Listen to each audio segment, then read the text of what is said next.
exercise. You don't have to do much but stand there and slightly pull. I need 4 or 5 volunteers. Nick, yeah, just come on. Whoever wants to come, come. I promise you, it's not hard. All right, here's what I want you. I want you to circle up. I want you to grab a ribbon and just hold on to it.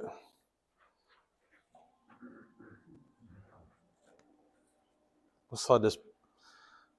Just grab 2 and just pretend like it's 1 or something. So I'm going to move this.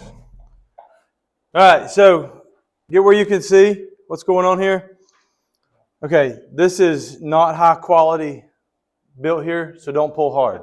Okay, I used this the other day and I noticed this morning there's like a bend in it, so I had to bend it back into shape. So don't pull hard. But if you're pulling this, everybody give it a little bit of a tug. Okay, where is it going? Nowhere. It's not going anywhere. I mean, yeah, it's slightly elevated, right? But don't overanalyze it. It's really not going anywhere. Okay, what happens? You guys just hang out there for a second. Okay, what happens in church so often is we have all these. There you go. We have all these. Don't move too far though. Okay, we have all these different committees and all these different groups in our church that want to do things. You can just put those together if you want to, man. Just call it one. And so we got properties, personnel, you got kids ministry, you got, let's see. Let's do nominating. They're always fun to play with, right?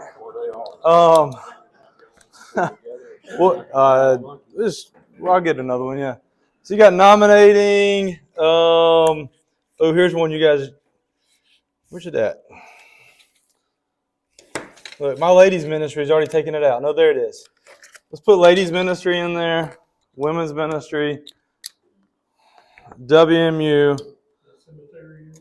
I don't have a cemetery card. I should have made a cemetery card. We got to put money in there, right? Now, we could put all sorts of other things in there. Right? I got a kitchen crew, the worship team, the men's ministry, the greeter team, the security people, the nursery, media, student ministry. You can put all sorts of other arms to this, right? Charles, come back around here for just a second. Now, again, slight tug, where do we go? Everybody's pulling their own direction, and the church isn't going anywhere, right? Y'all see that? Okay.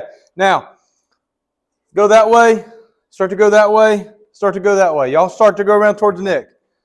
What's happening? As they all go the same direction, the ring moves. Does that make sense? Right? So, you guys can sit down. Thank you.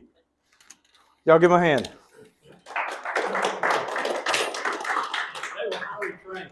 They were some high quality volunteers right there, brother. All right, so what happens is and hopefully, ideally, what we want is we want the one that's leading, right? The one that's leading the pull is the pastor of the church, okay? But as everybody lines up and begins to pull the same direction, the church begins to move. It doesn't sit stagnant and still and idle any longer. There's some other illustrations I discovered the other day too. One is if one person begins to pull too fast, it pulls everybody down. Right? So if one person begins to come around too fast and begins to pull too hard, everybody else kind of falls and crashes. Okay. Here's the idea that I want to communicate to you today. The reason that we're thinking through vision and then ultimately strategy, mission, things like that in the coming months, the reason that we're thinking through that is because we want to align the folks of the church in the same direction. We want everybody aligned in the same direction and going the same direction. I don't believe the church is called to just be stationary and stagnant and still and going through the motions. I believe we're linear, and we are, as shepherds, we are leading people somewhere. Okay, and so what I want to do is what's called aligning our vision. So last time, move this up a little bit. Last time in January, I drew this little house diagram on the board here, and if you recall, our house, our church is built on Scripture and prayer. That's our foundation. Everything downstairs, I'm going to give 2 new words to this. Everything downstairs we call provision, and everything upstairs we call vision. All right, so God's provision for the church, provision, God's provision for the church, the programs that we have, all of these things, the student ministry, the outreach team, the Sunday school, all that stuff, all those programs, our property, our facilities, our personalities, the personality of the pastor, the pennies, the finances of the church, all of that is God's provision for the church. And all of that is 100% necessary. Like, we use these things in the church. But that's not the end-all, be-all, right? So upstairs is what we call vision. And the vision is where the shepherd of the church leads from. That's where so again, if you missed last time, downstairs, a 2-story house, I have my kitchen, my living room, my half bath, all those things. Upstairs, I have bedrooms. This is where we live. I have a full bathroom. This is where we get comfortable. This is where we relax. I call this room headquarters. This is the master suite. This is mom and dad's room. This is where we lead our house from, right? So this is where, if there's discipline, that's where we come. If there is kneeling by the bed and praying, we do it from there. If that's the command center. Does that make sense? So this is where we dream. This is our vision. Okay. My habit, I have a 2-story home that's made out just like this. All of our bedrooms are upstairs. Our master bedroom is over here on this side. My habit every night, I did it last night. My habit every night, when it is time for bed, we turn off the lights downstairs, and my wife goes up, and I'm usually about 30 seconds behind her because I go and take care of the doors. Right? I go and lock the door. I open. I make sure the garage door has been pulled down. Make sure everything's locked and all that stuff. All the lights are off. And then I head and I always look out. There's the front door. I always like to look out my window to see what's there at the front door. Okay, to see what's in my front yard. See if there's any critters out there or any unwanted guests out there. I want to know about that. And so I look out the front door. I go upstairs and I'll brush my teeth. I get ready for bed. And one of the last things I do before I lay down is I'll just kind of peek the blinds one more time to see what's out in the yard. Does that make sense? I just want to know what's out there. I like looking outside. What if, now this is, I know you guys think that this is outside my window. It's not. Okay, I don't actually live here. I wish that was outside my window. I wish I had the scenery or something even semi close to that would be nice. I do have trees. That's about all I've got. So trees and road. But what if you looked out your window at that scene? And some of you may have something very similar to that, especially over the last couple of weeks with the snow that we've had. What if you could see this all the time and just gaze out the window and just to see what's there? Isn't that lovely? Mm-hmm.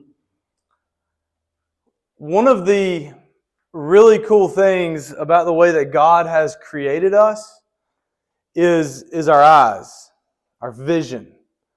I can look at Charles right here, 8 or 10 feet in front of me, and see the cars passing by him 60, 70, 100 feet out at the same time.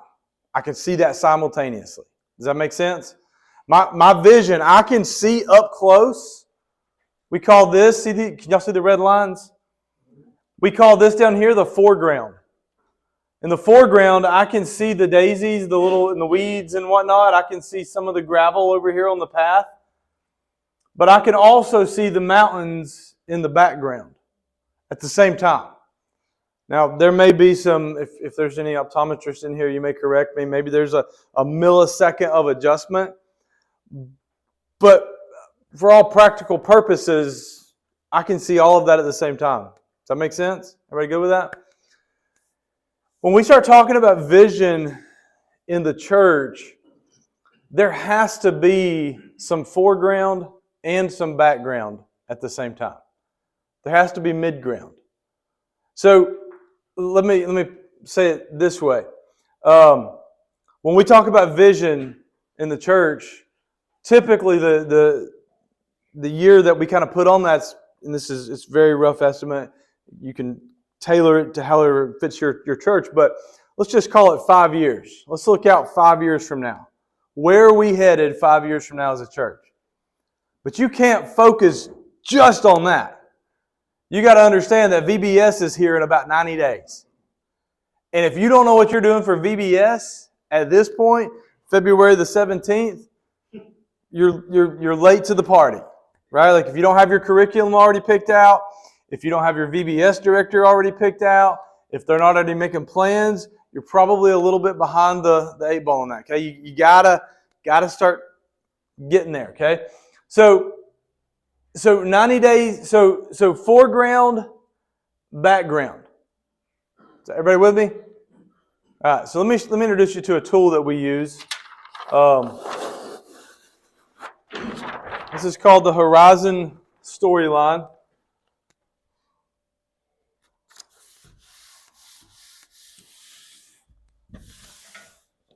The Horizon Storyline. Get some different colors here. So, there it is.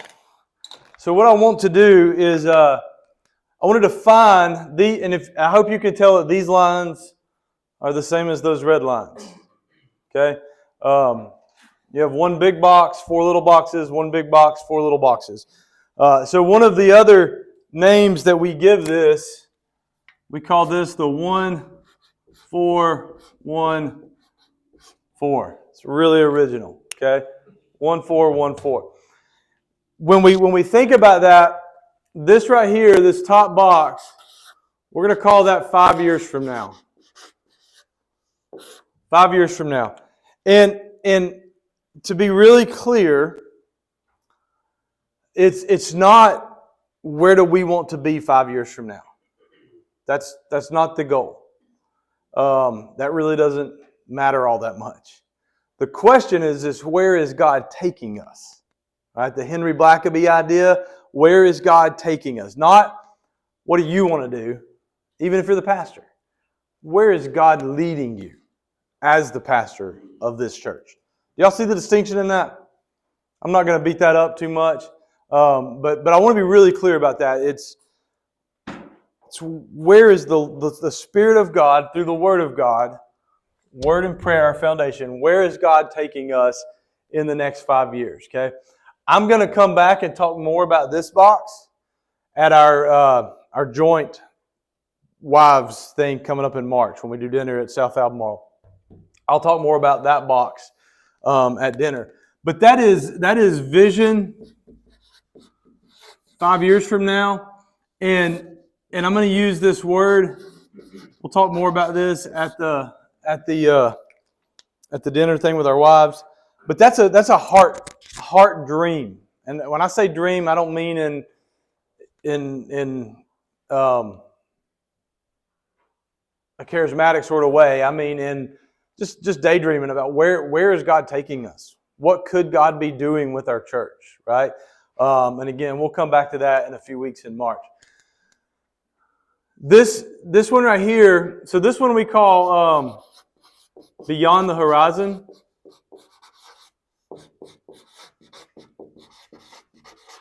This one here we call Background. And this is 3 years from now.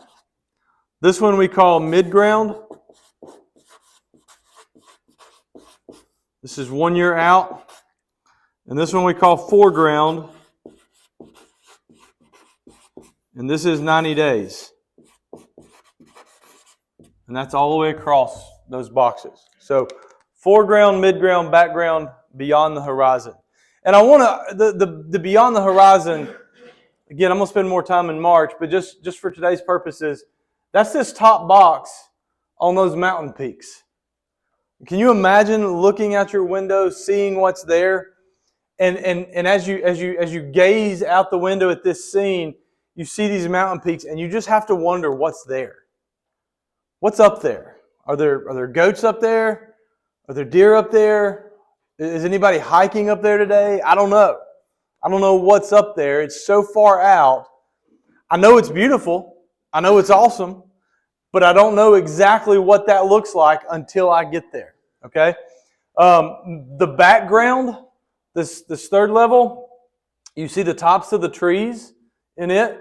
You also see this valley in between the two mountain peaks. Okay, there's this valley. It falls in this mid-ground area. Background, this mid-ground area, I can see there's some sort of little branch or something that runs along through there maybe. There's a smaller tree. We have the barn and the house and the garage there.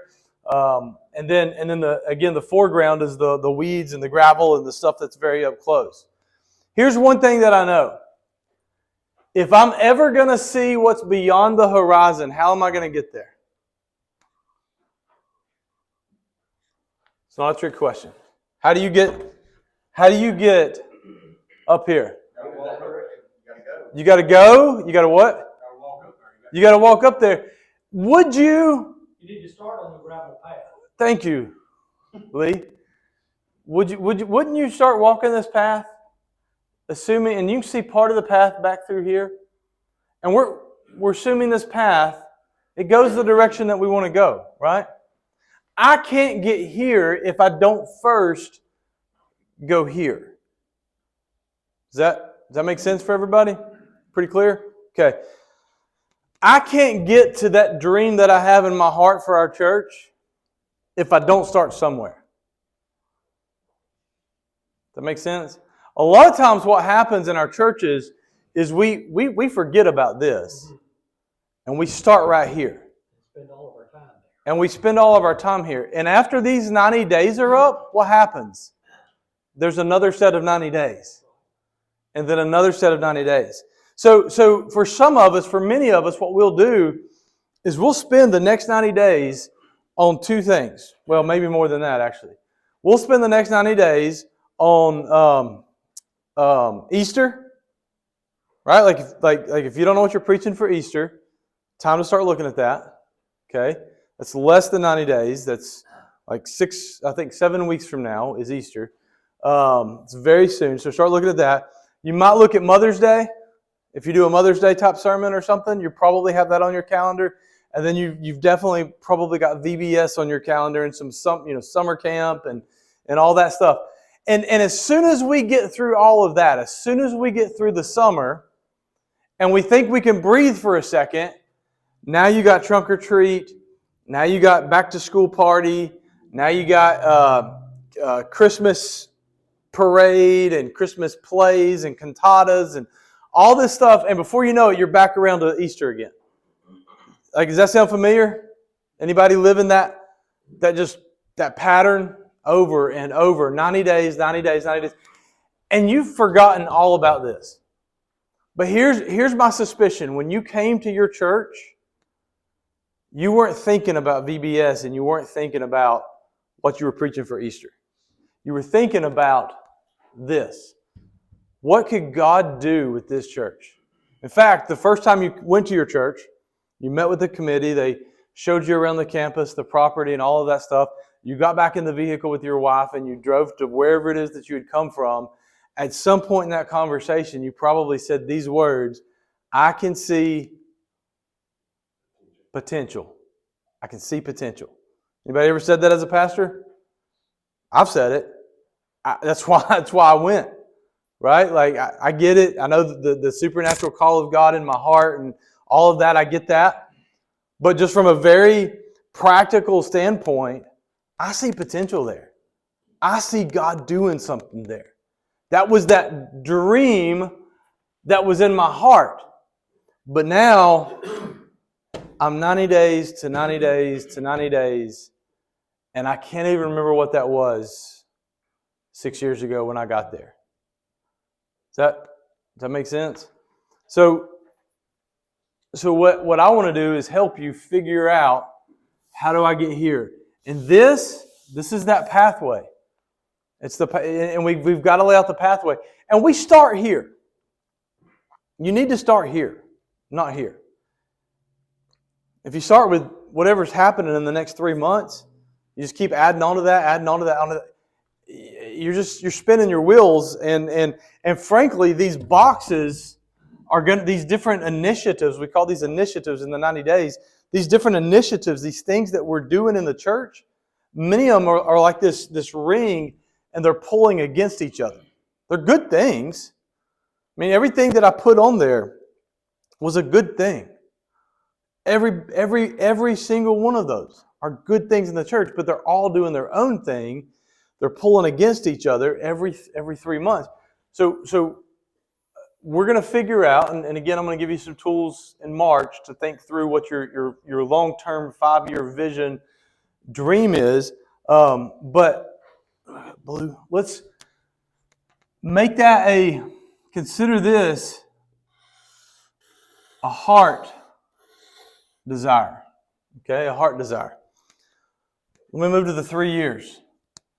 This is going to be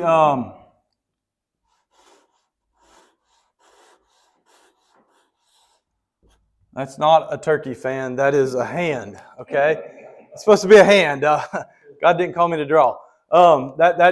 See, y'all see the resemblance? That's a hand. Okay. So this is a heart idea. This is a hand idea. So we call this a dream, and we're going to call this over here, this line, strategies. Strategies. There are certain 3-year strategies that we're going to have in place if we're going to see this at 5 years. If I'm going to be here in 5 years, I probably need to be into the valley in 3 years. Does that make sense? I need to be on the path. I need to be a pretty good ways into that. So let's just say, I'm going to make up something. We've got 15 churches in the room represented, so we're going to make up something. Let's just say that in 5 years, we want to plant a church. We believe that God is leading us as a congregation to plant a church in 5 years. Okay? Well, in 3 years' time, there's certain things that you should probably have in place. You can't just wait till 4.5 years in and then decide that you're going to, plant a church. Like, you got to start today, walking out the front door to get there. And so in 3 years, it might be that we do something like, probably ought to have a good evangelism strategy in place. You ought to be set as a church on how do we do evangelism.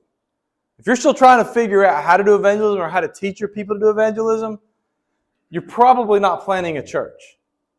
Planning a church involves leading people to Christ, and y'all see the connections, I hope. Okay, you probably want to know.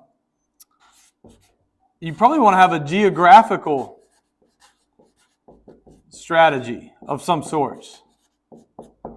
You probably want to know you kind of have some idea of where you're going. I mean, you're not just going to wake up and just say, hey, I think we're going to go to New Hampshire or Rhode Island and plant a church. No, there needs to be some sort of strategy in mind and how we determine where that is.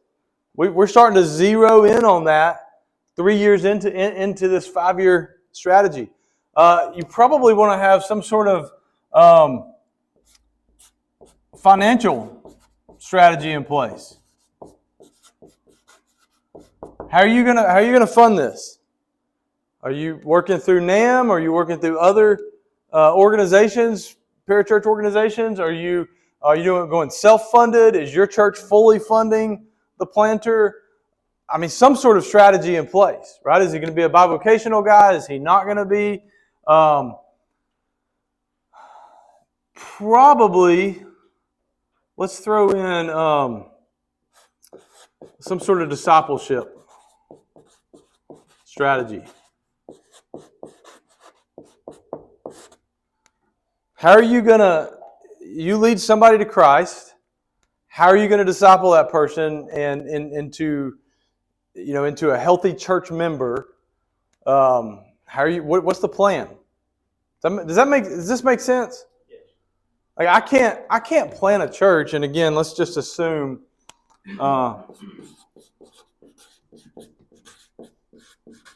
I can't plant a church if I don't have some of these ideas in place. Yes, sir. You may be going to cover this next month, so I may be, if I'm ahead of myself, just tell me. In my case, I've been there just a little over 4 years. What if you completely missed what was even possible in the 5-year plan? And you're 4 years in the 5-year plan, there's no way. In fact, you don't even know if it was actually the plan that God wanted you to have at the end. Yeah. Or is that something we'll cover, like, going forward, I guess, is my question. Yeah, if you're 4 years into a 5-year plan and you're realizing you're nowhere near that, if I'm hearing you correctly, you went here and you got down to these trees and you took a hard left, right? And so now you're way over here and nowhere near this. Okay, it's a great question, Curtis. Can I answer? Yeah, I'm developing an answer. You are where you are now. Yeah. Start with where you are. Yeah, I was leaning that we believe in a sovereign God, right? He guides our steps, and I would go to Proverbs 16 verse 7. I think it's verse 7 or verse 9. The heart of man plans his ways, but the Lord establishes his steps, right? Yeah. So I think Lee, I cut you off, but You can't get 5 years from now before you got to be where you are now. 5 feet from now, yeah. So get a 5-year plan. Yeah, I think you have to renew the 5-year plan 100%. more frequently than every 5 years. Yep. In fact, I'm gonna. So I've got this. I got a handout I'll give you when you guys leave. And what I would encourage you to do is every 90 days, you're actually re-upping this thing. Every 90 days, you're looking at it and checking. It, just like if I was doing this, I mean, that's, I don't know, that's a mile away maybe. I don't know, I'm not good with distance, but man, I get out here, I'm probably checking my surroundings and looking and saying, am I still going the right direction? You know, I'm pulling out a map or a compass and I'm reorienting myself every so often. So I 100% agree with that. I would not look at this retroactively. I wouldn't look at this and say, I've been at my church 6 years in January. You've been there almost, you said almost a little over 4. So I'm not looking at that saying, man, I missed it and I'm just blind and I'm way off course. I'm looking at that saying, okay, this is a new day. I'm looking out. Where's God taking me at this point? Does that make sense, brother? Well, just a Bible illustration for that. Moses left Egypt with the Israelites on what should have been an 11-day journey. You understand what I'm saying? Amen. And it took them 40 years to get there. You know what I'm saying? And so it kind of fits right here. You know? He had an 11-day vision that turned into a 40-year vision. Yeah, that's great. And the bulk of them, the mass of them, whoever they are, have to agree to go with you. Yeah. Either from the start or when they come to be part of it. And if they don't agree to go with you, if you go there and they ain't following, you just taking a walk. You're not leading them. That's right. Go ahead, brother. I'm getting ready to go into new work in March. and me being a new pastor in this church, how can I start with a vision? I mean, Yeah. Yeah. Let me respond to what Lee just said, and then I'm gonna come back to that. So they got to go with you. When you were saying that, I was just thinking anybody that's got kids understands this idea. Okay. So when we plan a trip with our kids, in our minds, we see this. It never goes like this. I mean, just getting them out the door is such a challenge. You know, like bringing them along. You're like, guys, just well, how much longer, and when are we going to stop, and what are we eating? Are we there yet? What do you mean you forgot your flip flops? Just trust me and follow me, and I promise you, it's going to be good. You know. So anyway, I thought so, brother. So going into a new work, I think you don't do this on day one. I think you have some potential and some dreams in your heart, but at the same time, you've got to begin to look around the house and start to look out the window a little bit, proverbially, right? There has to be a season of, let me figure out who these people are. I mean, because you've talked with a committee and you've got some inclination of who they are, but we all know that the committee isn't all that representative of the church, right? Like it's not as representative of the church as they think it is. And so they give you, I mean, the committee gives you some great dreams. Spend a year or so there figuring out, okay, so how much of that was realistic, what they told me, right? Because there's going to be some curveballs that get thrown into that. Are you going to stay local? Yeah. Okay. So that's something that, and frankly, a couple of months into that, I would love to sit down and have a more detailed conversation about that. okay. About how do you figure that out? I'm serious. I would love to spend a couple of hours talking through that, thinking through that, because frankly, the beginning of a new work, a new pastoral ministry, there is a great time to implement this, but it's also like not day one stuff, right? Like, I mean, the rule of thumb is you spend the first year loving people and just preaching, just getting to know them. You don't change stuff. So, but still a great time to be thinking and dreaming and stuff. And the tool that we're gonna do in March also going to be really helpful to you too. So shameless plug, don't miss the dinner in March. Okay. All right. So here's what I want you to see though. These are hands-on strategies, which is a little bit different than a heart dream. Does that make sense? All right. So we're going to move down to the mid-ground, to the, right along, right, a little bit closer, okay? We're looking at a year out at this point. And you see it's one big box as well, and it is another heart idea. I can draw a heart better than I can draw a hand. It's a heart idea, and then I'm going to go ahead and put my hand down here.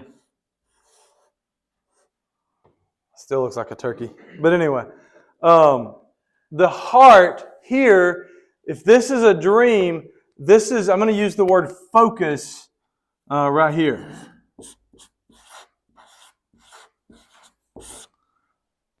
This is a heart focus for my church. I want to focus my church's heart around one central idea that is going to get us on the right path to these strategies. Okay? So if this is church planting, if 5 years from now I want to plant a church wherever, and in order to do that, I've got to do discipleship, evangelism, a geographical location or strategy, and a financial strategy. If I got to do all those things in 3 years, then in 1 year's time, I want to focus their hearts on what? Somebody throw something out. What would be something I would want to focus hearts on? The need. The need. Okay. What'd you say? I said multiplying. Okay. So I'm going to put these aside and come to the whiteboard with the expo. I'd hate for North Albemarle to have to buy a new whiteboard in here. All right, so somebody wrote need.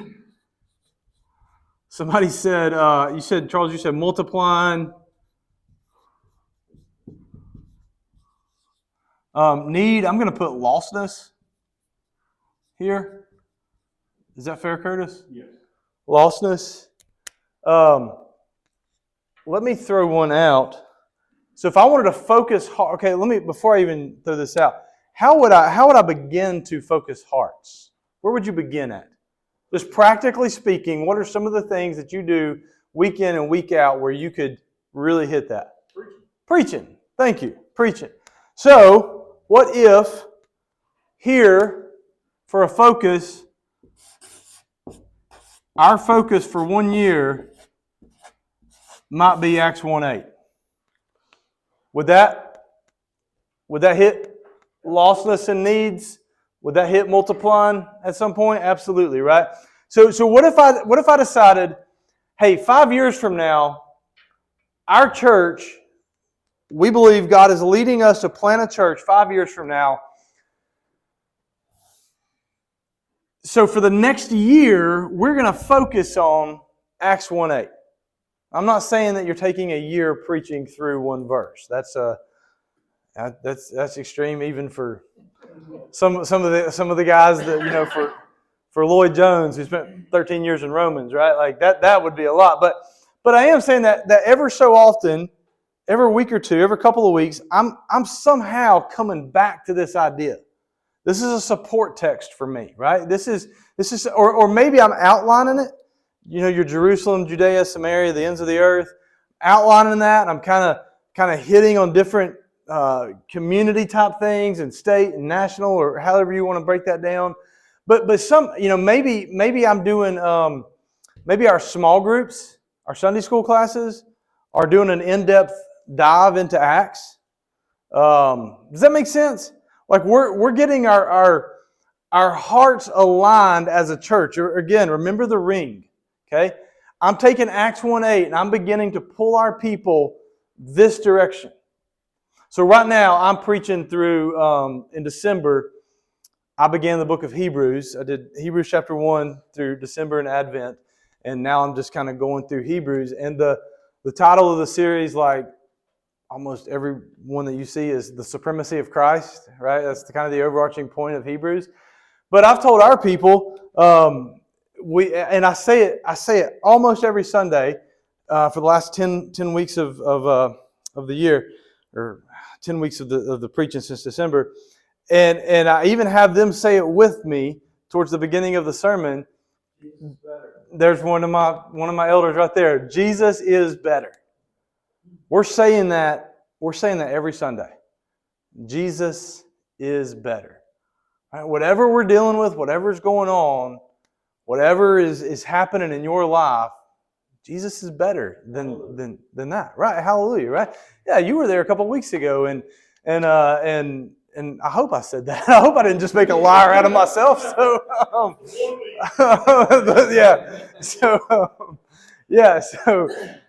that's sort of a focus for us this year as a church. That's something that our people are.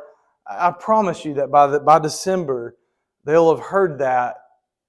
I mean, 45, at least 45 to 50 times this year, Jesus is better. That's it. That's this year-long focal point for us. So again, get that idea, and that focus is going to permeate everything in the church for you. Sunday school. I want my ladies' ministry. We had a leadership meeting Sunday. I told them there, like I want my ladies' ministry thinking Jesus is better. I want my nursery director teaching our 3-year-olds that Jesus is better, right? If I'm doing Acts 1:8, I want my nursery director, teaching the little. Jesus loves the little children, red, yellow, black, and white. They're precious in His sight, and whatnot. I want to connect all those dots for my littles, and I want my student pastors to be thinking through how do you teach this concept And how does this concept impact youth ministry?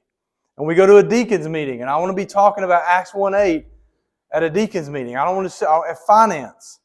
How does our we're planning our 2027 budget. So how does the budget this year impact, or how is the budget impacted by Acts 1:8? How does that happen? Right? Our focus on our facilities. And again, just thinking through all these downstairs things, how does all that stuff impact? When I went to 2 years ago, last year, Andy, the disciple making conference was at the Summit Church in Raleigh. Anybody go to that last year? Has anybody ever been to the Summit Church before? Okay, I had never been until that conference last year, and big mega church, J.D. Greer, all that stuff. I'd never been, and some of the breakout sessions were in the kids' wings, the ones that I went to. They had to put it on my level, so it was down in the kids' ministry. We went down there, and every kids' ministry room, they got rooms this size. They got rooms twice the size of this room for kids. I mean, it's a huge church and everything. But every single one of them had something to do with airplanes. Airplanes. Anybody know why? It was all about going. They're teaching their kids. Like, we went into one room, and they had this mural, like this animated version of RDU, the Raleigh-Durham Airport, right? Painted on the wall, because they want to instill in these children at an early age the concept of going places for the Lord, right? You can agree with it or disagree with that church. You can agree with J.D. Greer. You can not like him, or that's irrelevant at the moment. But that place is focused on sending missionaries. And there's no argument. I mean, I don't know of any argument against that. They're focused on sending, and it impacts everything. The paint colors. I mean, it impacted it. I was amazed by it. Still am, right? So let me move down here for time's sake. Foreground. The foreground, again, a hand. And this, I used this word earlier, we call this initiatives. Initiatives. These are 90 days, and this is not, don't see this 4 quarters of the year, quarter 1, quarter 2, quarter 3, quarter 4. See this as 4 different initiatives, things that I need to be doing in the next 90 days. Hands-on, tangible initiatives that I can do in the next 90 days. So what would that be? Throw some out.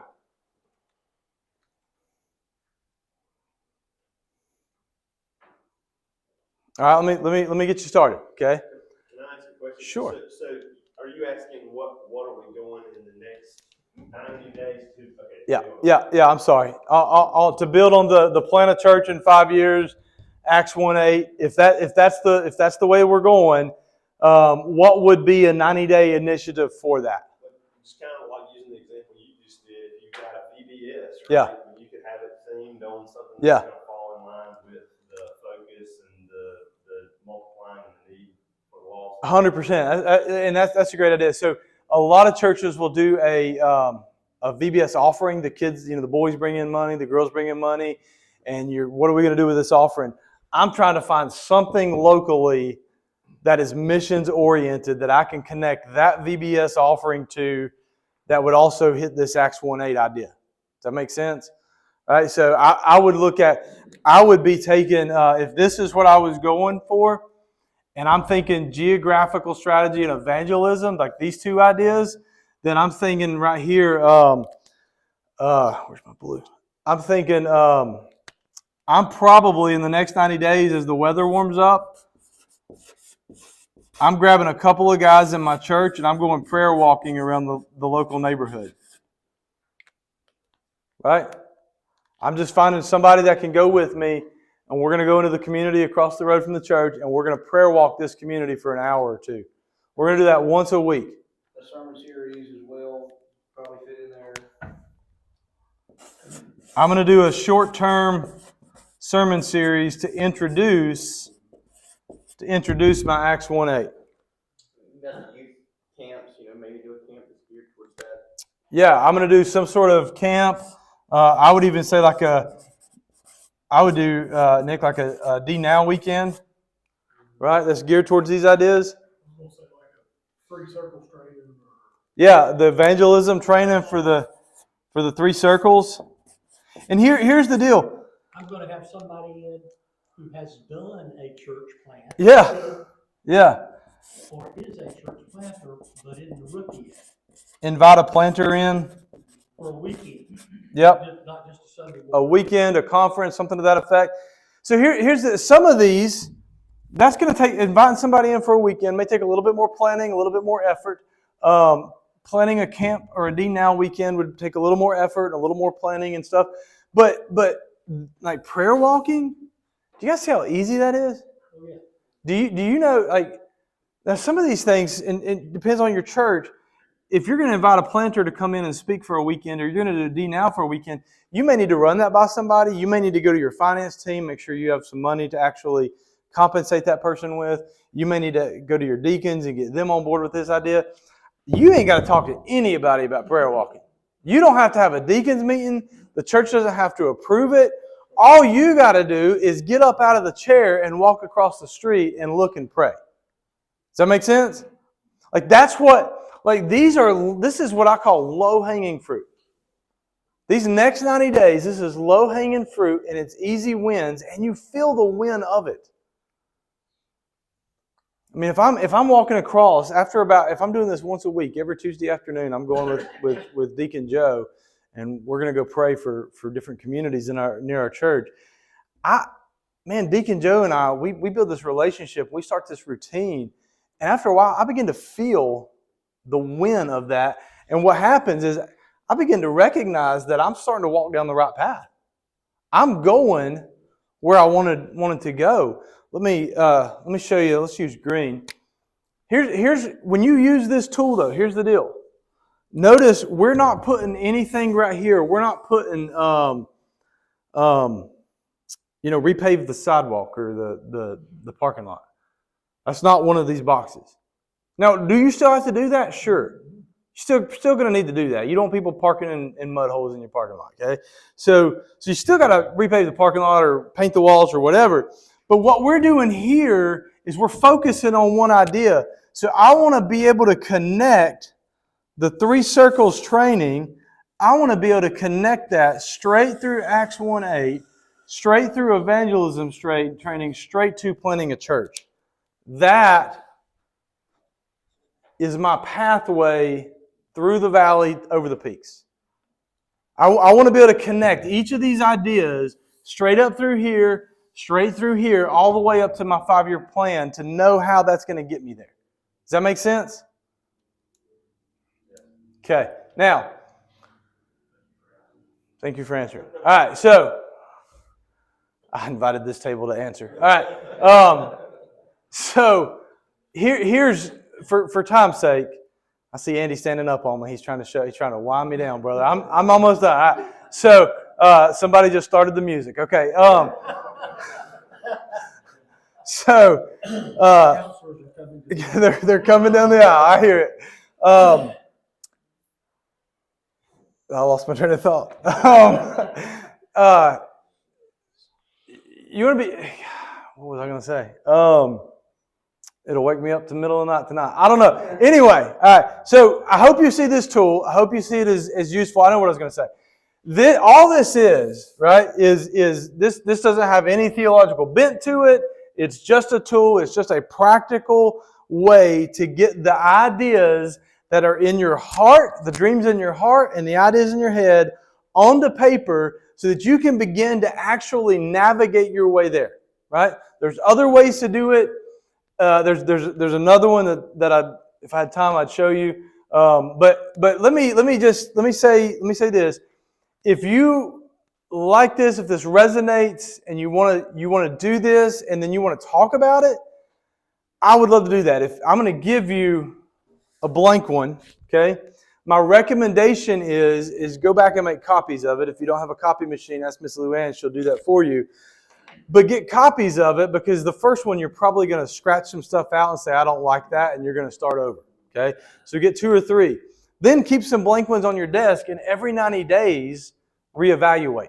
Reassess where you're at and where you're going and what the next 90-day strategies are or initiatives are. Does that make sense?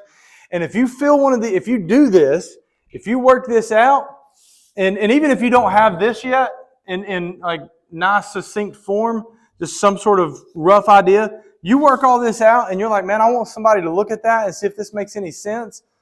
Email me, let's get together. I'm happy to look at it and talk it through with you and help you think it through a little better. Okay? All right, so I'm going to be done. If you got questions, I'll hang around for a couple of minutes, but I'm going to turn it over to Andy.